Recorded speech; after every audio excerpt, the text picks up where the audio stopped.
Hello everyone, कैसे हैं आप सब लोग। जैसे कि हमने आपको बताया था कि हम पीडीएफ डिस्कशन स्टार्ट करने वाले हैं फ्रॉम मंडे। तो हेयर इज़ द पार्ट 1।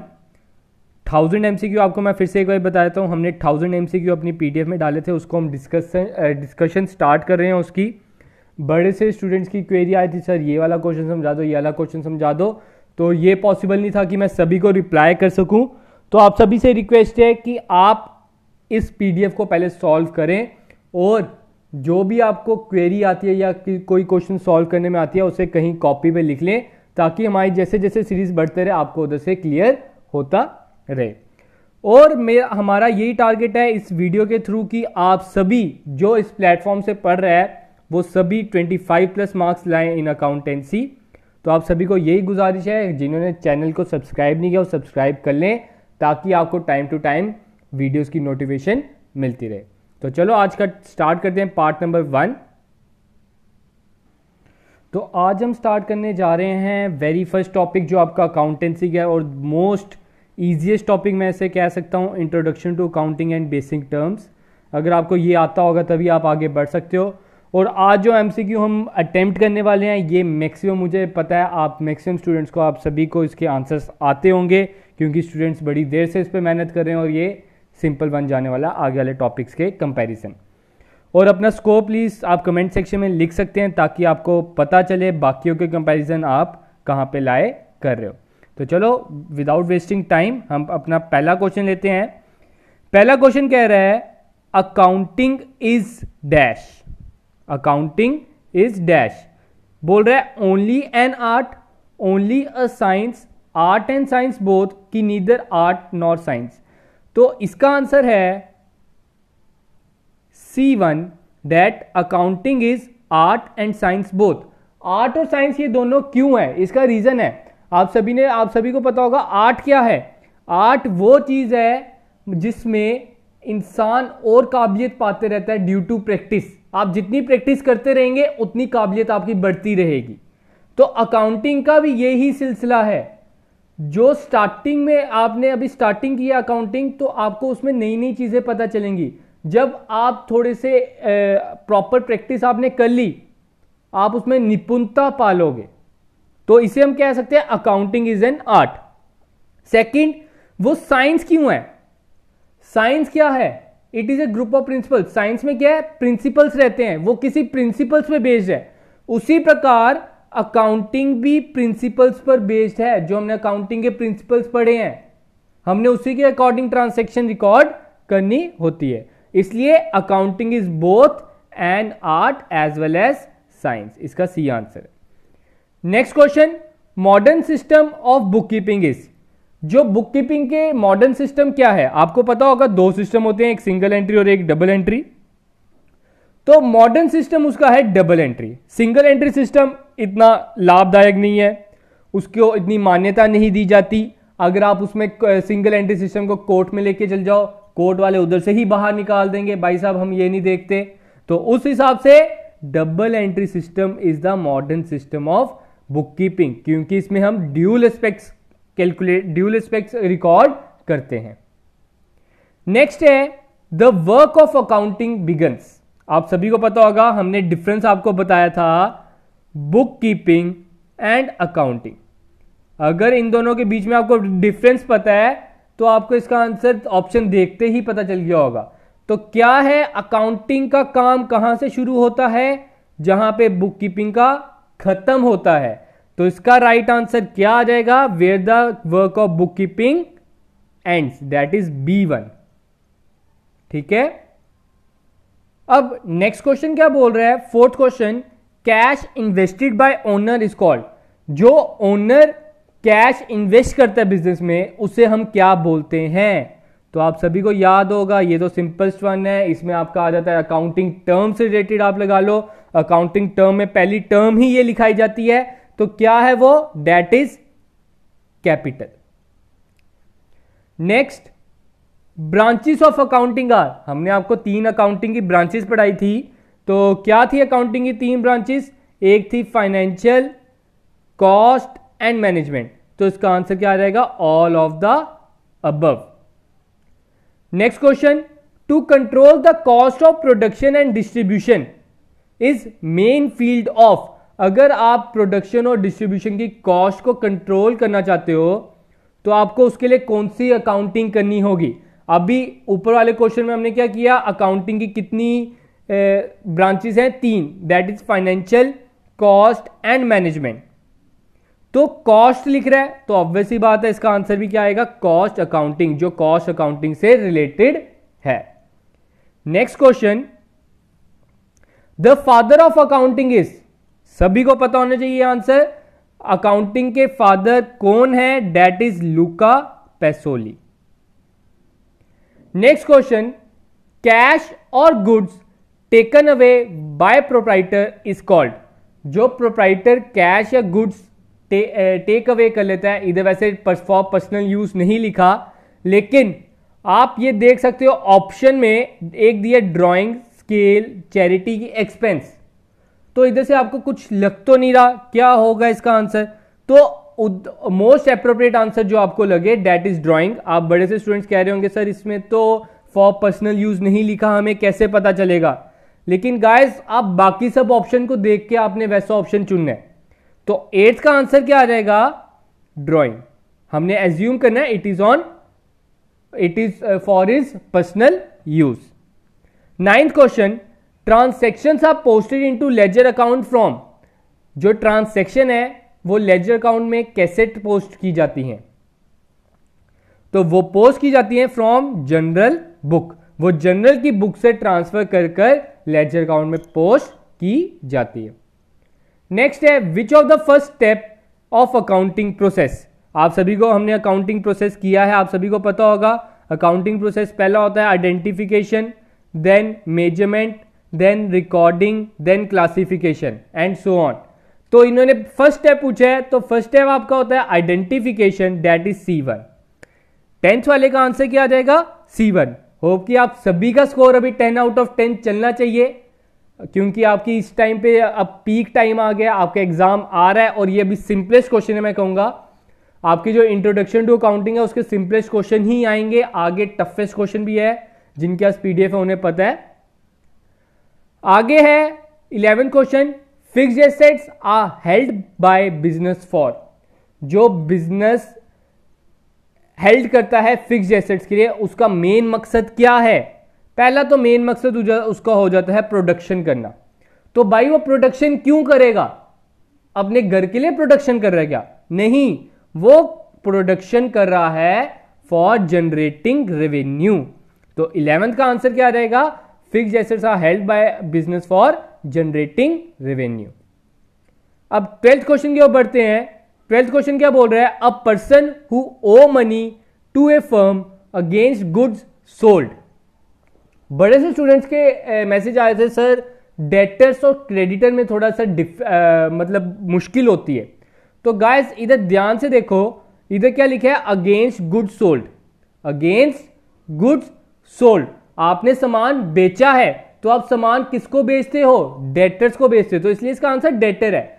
अगर अगेंस्ट गुड्स परचेज होता तो हम इसमें लिख देते क्रेडिटर, और बाकी ये भी स्टेटमेंट चेंज करनी पड़ती। उसमें क्या होता, फर्म ओज मनी, फर्म ओ कर रही है मनी, बोरो कर रही है एक तरह की फ्रॉम अदर्स, तो उस टाइम पे उसका आंसर क्या होता, क्रेडिटर।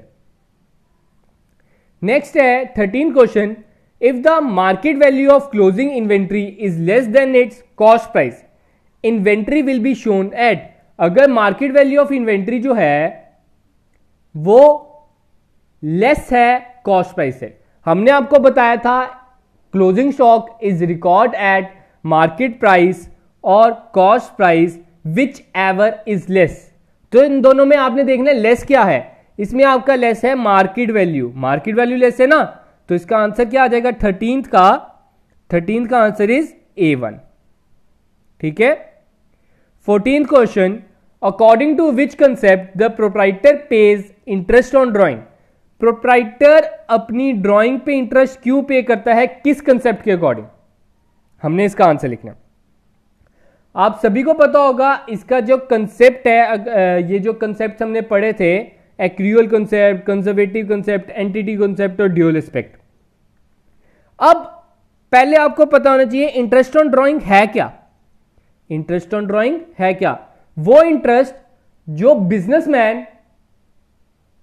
बिजनेसमैन बिजनेस को देता है फॉर मनी और कैश, और आप कह सकते हो कोई सामान उसने निकाला है दुकान से फॉर हिज पर्सनल यूज। दुकान तो उसी की है, वो इंटरेस्ट क्यों दे इस पे?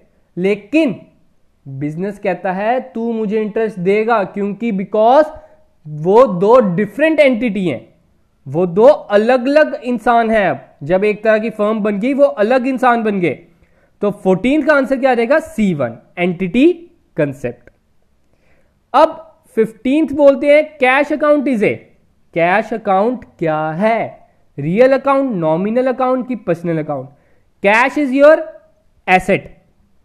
कैश क्या है? आपका एसेट। तो एसेट्स किस में आते हैं? रियल अकाउंट में। तो 15th का आंसर क्या हो जाएगा? A1। 16th, as per the matching concept revenue minus dash is equal to profit. ये बिना समझाए भी ये आंसर आपको आना चाहिए, चाहे जो पेपर देने भी चल जाए, बिना पढ़े भी पेपर दे जाए, इसका आंसर तो उन्हें पता होना चाहिए। इसमें सिर्फ और सिर्फ अपनी बेसिक नॉलेज आप यूज कीजिए, आपको आंसर इसका पता चल जाएगा। रेवेन्यू क्या होता है? इनकम। इनकम में से हम क्या काटते हैं? प्रॉफिट होता है। इनकम में से हम एक्सपेंसेस काटेंगे तब जाके हमें प्रॉफिट होगा। तो इसका आंसर क्या रहेगा? A1।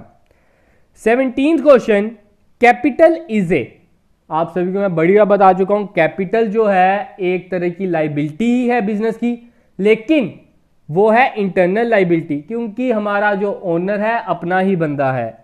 ठीक है। 18th question, which of the following will be recorded in the books of account. नीचे दिए गए ऑप्शन में से कौन सा बुक्स ऑफ अकाउंट्स में शो होगा? ठीक है। तो एक तरह का हम कह सकते हैं, इसमें क्वेश्चन में कह रहा है कि आप बताइए नीचे जो ऑप्शंस हैं वो उनमें से कौन सी ट्रांजैक्शन है और कौन सा इवेंट है। जो इवेंट होगा वो रिकॉर्ड नहीं होगा, जो ट्रांजैक्शन होगी वो रिकॉर्ड होगी। सेल ऑफ गुड्स, भाई ये तो रिकॉर्ड होता है। पेमेंट ऑफ सैलरी, सैलरी को भी हम पे जब करेंगे, पैसा जा रहा है, बिजनेस की इकोनॉमिक एक्टिविटी हो रही है इसमें, तो इसको भी हम क्या बोलेंगे? ये भी हमारा क्या है? ट्रांजैक्शन है। जब आपके तो दो ऑप्शन टिक हो रहे हैं, ऑब्वियस ही बात है थर्ड ऑप्शन पढ़ने की जरूरत नहीं है, all of the above answer है इसका। थर्ड वाला भी एक बार पढ़ लेते हैं, परचेज ऑफ गुड्स, मतलब तीनों में ट्रांजैक्शन है, हम ये तीनों रिकॉर्ड करते हैं बुक्स ऑफ अकाउंट्स में, तीनों ट्रांजैक्शन है, उस हिसाब से इसका आंसर क्या है? All of the above. 19th question, amount spent to increase the earning capacity is a dash expenditure. अपनी अर्निंग कैपेसिटी को इंक्रीज करना है, उस खर्चे को हम क्या बोलेंगे? उस खर्चे को हम बोलते हैं कैपिटल एक्सपेंडिचर। फॉर एग्जाम्पल, मैं एक एग्जाम्पल देकर समझाता हूं। आपके पास एक पुरानी सी मशीन है जिससे प्रोडक्शन आपकी कोई भी, जो प्रोडक्ट आप कोई भी ले सकते हो अपनी एग्जाम्पल के लिए, आप उसे प्रोडक्शन के लिए क्या करते हो? सिर्फ और सिर्फ वो दिन की 100 आइटम्स ही प्रोड्यूस कर पाता है। लेकिन अब क्या हो गया? एडिशन जो उसकी मशीन है वो एडवांस मशीन आ गई एक, अगर आप उसको खरीद लो वो प्रोडक्शन आपको करके देगी एक दिन में 1000। ठीक है, देखो 900 का फायदा हो रहा है। इंसान कहेगा अच्छा मैं वो मशीन ले लेता हूं, वो जब मशीन ले लेगा तो वो खर्चा क्या है?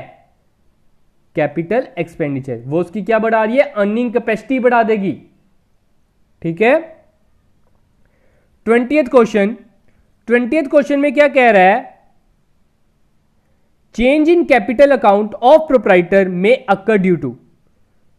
प्रोप्राइटर की कैपिटल में क्या क्या चेंजेस आएंगी? मैंने आपको पहले ही बताया था, कैपिटल में ड्राइंग्स क्या होंगी? माइनस। ठीक है। प्रॉफिट क्या होगा? प्लस। लॉस क्या होगा? माइनस। इंटरेस्ट ऑन कैपिटल क्या होगा? प्लस। और इंटरेस्ट ऑन ड्राइंग क्या होगी? माइनस। ये आइटम्स है। ठीक है। तो ये सब और सब कैपिटल को इफेक्ट करेंगी। इंटरेस्ट ऑन ड्राइंग भी करेगी, ड्राइंग्स भी करेगी, प्रॉफिट एंड लॉस भी करेगा, और इंटरेस्ट ऑन कैपिटल, तीनों ये जितनी भी आइटम्स मैंने लिखी हैं ये सारी इफेक्ट करेंगी। तो ऑप्शन क्या दिया है, profit incurred, profit earn, capital समझ लो आपका 100 है, प्रॉफिट अर्न हुआ 10, तो 100 + 10 110 हो गया, मतलब आपकी कैपिटल चेंज हो रही है। लॉस इनकर्ड, अगर ये लॉस होता 100 - 10 90 हो जाता, तब भी कैपिटल चेंज हो रही है। कैपिटल इंट्रोड्यूस, समझ लो ये 100 है और 10 की आपने न्यू कैपिटल लगाई है, तो 100 + 10 110, इसमें भी क्या हुआ, कैपिटल आपकी चेंज होगी। तीनों केसेस में आपकी कैपिटल चेंज हो रही है, तो उस हिसाब से आपका राइट आंसर क्या रहेगा, ऑल ऑफ द अबव। अब आगे बढ़ते हैं 21st क्वेश्चन पे। 21st क्वेश्चन क्या बोल रहा है, human resource will not appear in the balance sheet according to dash concept. जो ह्यूमन रिसोर्स है बैलेंस शीट में क्यों नहीं रिकॉर्ड होगा, किस कंसेप्ट के अकॉर्डिंग रिकॉर्ड नहीं होगा, तो उसका रीजन क्या आ जाएगा, उसका रीजन आपका आ जाएगा, आप पहले ऑप्शन पढ़ लीजिए। पहला बोल रहा है accrual, second going concern, third money management, D none. Human resource क्या है, it is a non monetary item, it is a non monetary item. आप किसी इंसान की ऑनेस्टी को रिकॉर्ड कर सकते हो, मैंने बोला मैं 10% ऑनेस्ट हूं, 100% ऑनेस्ट हूं, 80% ऑनेस्ट हूं, आप क्या इसकी एंट्री कर पाओगे, नहीं। तो उस हिसाब से ये मनी मैनेजमेंट कंसेप्ट के अकॉर्डिंग हमारी बैलेंस शीट में शो नहीं होगा। तो 22 question, which of the following is not a real account. नीचे दिए गए ऑप्शन में से कौन सा रियल अकाउंट नहीं है। गाइज एक और आपसे रिक्वेस्ट है कि प्लीज क्वेश्चन ध्यान से पढ़ा कीजिए, इधर नॉट भी दिया है। तो नीचे में से रियल अकाउंट कौन सा नहीं है, तो इसका आंसर है आउटस्टैंडिंग रेंट। जो आउटस्टैंडिंग रेंट है वो रियल अकाउंट नहीं है, वो कौन सा अकाउंट है, पर्सनल अकाउंट। इसमें क्या आते हैं रियल अकाउंट में, रियल अकाउंट में सब बस और बस सभी एसेट्स आते हैं। तो cash is your asset, investment is your asset. Purchase कभी कभार आपका नॉमिनल अकाउंट भी आ जाता है और कभी कभार रियल अकाउंट भी आ जाता है। अगर मैं सोचूं ये जो परचेज है ये स्टॉक है तो रियल अकाउंट, अगर मैं सोचूं ये परचेज आपका खर्चा है तो नॉमिनल अकाउंट। ठीक है, आपको बड़ी जगह पे रियल भी मिलेगा, नॉमिनल भी मिलेगा, तो आपने उसी हिसाब से आंसर चुन लेना है। आउटस्टैंडिंग तो रहता ही पर्सनल है, उसमें कोई भेदभाव नहीं है, उस हिसाब से आउटस्टैंडिंग को आपने चुन लेना है। 23rd, which of the following is incorrect. नीचे दिए गए ऑप्शन में से कौन सा इनकरेक्ट है। Goodwill is a intangible asset, yes. Sundry debtors is a current asset, yes, वो करंट एसेट्स ही होते हैं। Loose tools is tangible fixed asset, जो आपके दुकान के कोई औजार लगा लो वो टेंजिबल फिक्स्ड एसेट है, आप औजार को टच कर सकते हो, तो ये भी यस है, ये आपका करेक्ट चल रहा है अभी तक। Outstanding expense is a current asset. Outstanding expense अभी मैंने बताया, जो आउटस्टैंडिंग एक्सपेंस होता है वो आपका एसेट नहीं होता। जो पहली बात है, outstanding expense is your liability not asset, main चीज इधर से आ जाती है। तो इसका आंसर क्या रहेगा, इनकरेक्ट क्या है, that is D1। 24th question, business enterprise is separate from its owner according to dash concept. जो बिजनेस एंटरप्राइज है वो अपने ओनर से सेपरेट क्यों है, कौन से कंसेप्ट के अकॉर्डिंग, तो अभी हमने बताया है that is according to entity concept. जो हमने इंटरेस्ट ऑन ड्राइंग के बारे में समझाया कि एक जो कंपनी है और एक जो इंसान है, ये अब दो अलग अलग रूप बन चुके हैं, ये एक व्यक्ति नहीं है। ये नहीं आप बोल सकते कि मैं इस बिजनेस का मालिक हूं तो इसके जितने का भी पैसा है वो मेरा है, ऐसा कुछ नहीं है। जब आपकी ये कंपनी बन गई, आपकी ये फर्म बन गई, फर्म के अलग एसेट्स हैं, फर्म की अलग लाइबिलिटीज है, और आपके अलग एसेट्स हैं और आपकी अलग लाइबिलिटी है। 25th question, which of the following is not a nominal account. नीचे दिए गए ऑप्शन में से कौन सा नॉमिनल अकाउंट नहीं है, आपने उसमें से चुनना है ऑप्शन। तो नॉमिनल अकाउंट आपके कौन से होते हैं, खर्चे वाले। ठीक है, ये खर्चा है, ये भी खर्चा है, ये भी खर्चा है। लेकिन अभी हमने ऊपर कितनी बार बता चुका हूं, शायद से 2 बार बता चुका हूं, it is A personal account. फिर से बता रहा हूं, आउटस्टैंडिंग कुछ भी होगा या प्रीपेड कुछ भी होगा, it is a representative personal account. अब हम जा रहे हैं 26 क्वेश्चन पे। 25 क्वेश्चन हमने कर लिए हैं। होप कि आप सभी का स्कोर 20 प्लस जाना चाहिए। इजी क्वेश्चन है, अभी मैं खुद कह रहा हूं बड़े इजी क्वेश्चन है। आने वाले टाइम में इसका लेवल बढ़ने वाला है जब हमने 1000 एमसीक्यू करने हैं।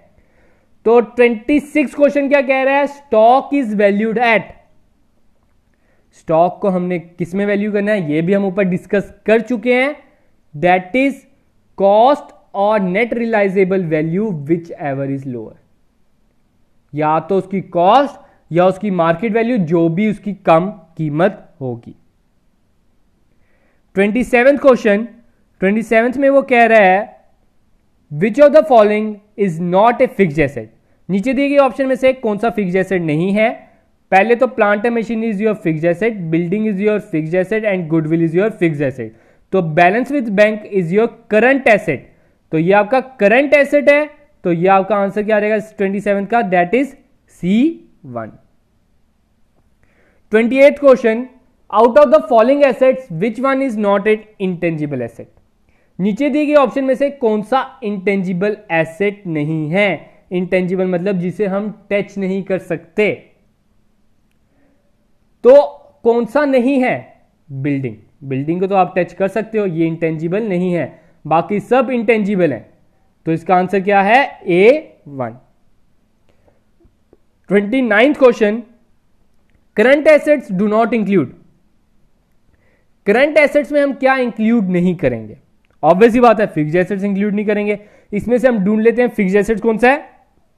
That is your car, motor, car. तो 29th का आंसर क्या है? B1।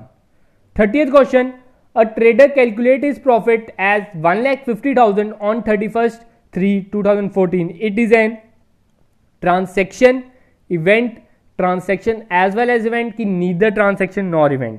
तो मैं इसका आंसर बता दूं, इसका आंसर क्या आ जाएगा? It is A event, not a transaction. उसने सिर्फ और सिर्फ अपना प्रॉफिट कैलकुलेट किया है, हम प्रॉफिट की एंट्री थोड़ी करेंगे।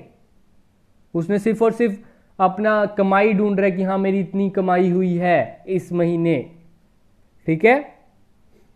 नेक्स्ट है 31st, for every debit there will be an equal credit according to which concept. ये भी कंसेप्ट का क्वेश्चन आ गया।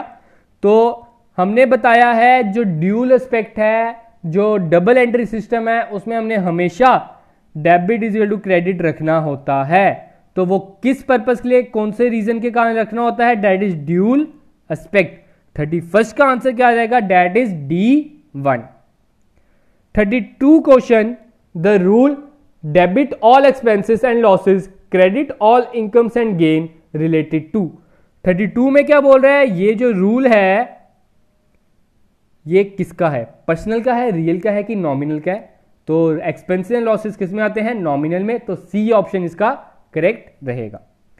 33rd question, profit and loss is calculated at the stage of. Profit and loss आप कौन सी stage पे calculate करते हो? It is calculated at the time of summarising, ठीक है। आप समराइजिंग में पहले क्या करोगे? ट्रायल बैलेंस बनाओगे। क्लासिफिकेशन तक आपने क्या किया? सिर्फ और सिर्फ लेजर किया। लेजर के बाद आप क्या कर रहे हो? ट्रायल बैलेंस बना रहे हो। ट्रायल बैलेंस के बाद आपका क्या रहता है? Trading account. ट्रेडिंग अकाउंट के बाद प्रॉफिट एंड लॉस अकाउंट। तो प्रॉफिट एंड लॉस अकाउंट में ही हम प्रॉफिट ढूंढते हैं या लॉस ढूंढते हैं। 34th question, which of the following is a real account. नीचे दिए गए ऑप्शन में से कौन सा रियल अकाउंट है? रियल अकाउंट क्या होते हैं? एसेट्स। तो rent is your nominal account, rent is your, तो रेंट आपका क्या है? Nominal account. शाम आपका क्या है? Personal account. एंड कैपिटल क्या है आपका? ये भी पर्सनल अकाउंट गिन जाती है। और जो A1 है बिल्डिंग अकाउंट, ये आपका आ जाएगा रियल अकाउंट। तो 34th का राइट आंसर क्या रहेगा? A1। अब बढ़ते हैं 35th क्वेश्चन पे। The principal the debit the receiver and credit the giver is related to. जो debit the receiver credit the giver किसका रूल है? पर्सनल, रियल की, नॉमिनल की, नन। तो इसका आंसर आ जाता है it is the rule of personal account.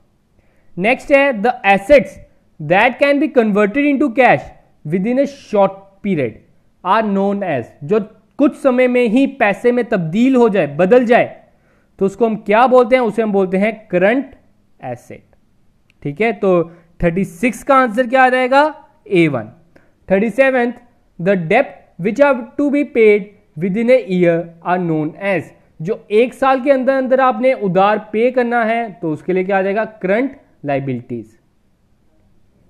The sales is also called as, sales को हम और किस नाम से जानते हैं? तो मैं बता दूं, उसे हम जानते हैं टर्न ओवर। 38 का आंसर क्या आ जाएगा? Turn over, that is C1। 39, bank overdraft is a, bank overdraft आपको पहले मीनिंग पता होना चाहिए। बैंक ओवरड्राफ्ट क्या है? जब आप बैंक से आपका ज्यादा पैसा निकाल लेते हो, उन्हीं को ये फैसिलिटी दी जाती है जिनकी रेपुटेशन है in the ice of business, वो जानते हैं कि इनकी रोज की इतनी ट्रांसैक्शंस हैं, हमें पैसा मिल जाएगा। तो बैंक ओवरड्राफ्ट क्या है? वो है एक शॉर्ट टर्म लाइबिलिटी, वो एक शॉर्ट टर्म लाइबिलिटी है। आपको टेंशन तो है ना, आपने बैंक का पैसा देना है। नेक्स्ट है purchase refers to the buying of, purchase का मतलब हम अकाउंट्स में लिखते हैं purchase account debit to cash या परचेज टू राम, उस परचेज का मीनिंग क्या है? That is goods for resale. 40th का आंसर क्या आ जाएगा? That is C1। हम परचेजेस उन गुड्स की करते हैं जो हमने रीसेल के लिए करना है, उन्हीं के लिए हम वर्ड क्या यूज करेंगे? परचेज। अगर मैं फर्नीचर परचेज कर रहा हूं उसके लिए हम परचेज वर्ड यूज नहीं करेंगे। तो आज की वीडियो हम इतनी रखते हैं। हमने आज 40 क्वेश्चंस किए हैं, ये सिंपलेस्ट क्वेश्चन थे। मैं चाहता हूं कि आप सभी के स्मिथ स्कोर 35 प्लस जरूर होना चाहिए। सिंपल, सारे सिंपल क्वेश्चन थे। आप सब जानते हो जो हमने टॉपिक अभी पकड़ा है that is introduction to accounting. आने वाले दिनों में आपके क्वेश्चंस मुश्किल होने वाले हैं, और आप जाने से पहले मैं यही कहूंगा, जिन्होंने चैनल को सब्सक्राइब नहीं किया वो सब्सक्राइब कर लें, ताकि आप सभी को सबसे पहले नोटिफिकेशन मिल जाए जब भी हम कोई न्यू वीडियो अपलोड करें। तो आज के लिए इतना ही guys, thank you, have a good day and enjoy your day guys.